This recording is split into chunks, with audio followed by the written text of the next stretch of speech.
Comme toutes les pharmacies de Beauvais, cet établissement n'ouvrira pas ses portes jeudi.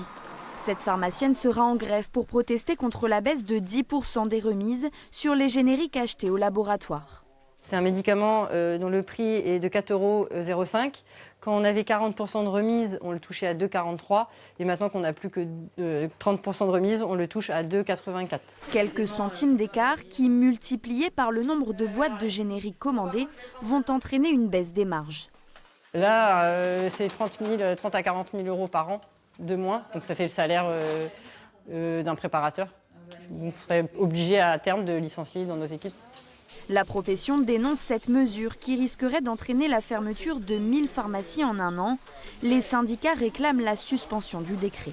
Cet arrêté il a été pris de manière un peu unilatérale à l'encontre des recommandations du ministère de la Santé et même de l'assurance maladie et sans aucune négociation avec la profession. Donc c'est en fait une véritable bombe à retardement en fait, pour notre profession. Dans l'Oise, 95% des officines vont suivre la mobilisation du 18 septembre. Et les patients comprennent la colère de leurs pharmaciens. Tous les professionnels de santé, on ne peut que les soutenir.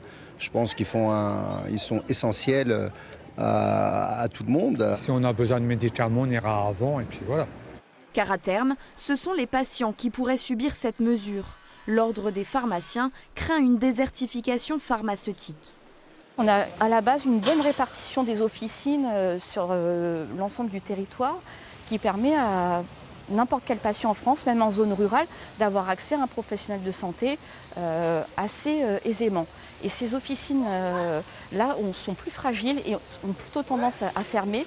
Les pharmacies représentent le deuxième commerce de proximité le plus fréquenté. En 10 ans, 3000 officines ont mis la clé sous la porte en France, dont 25 dans l'Oise.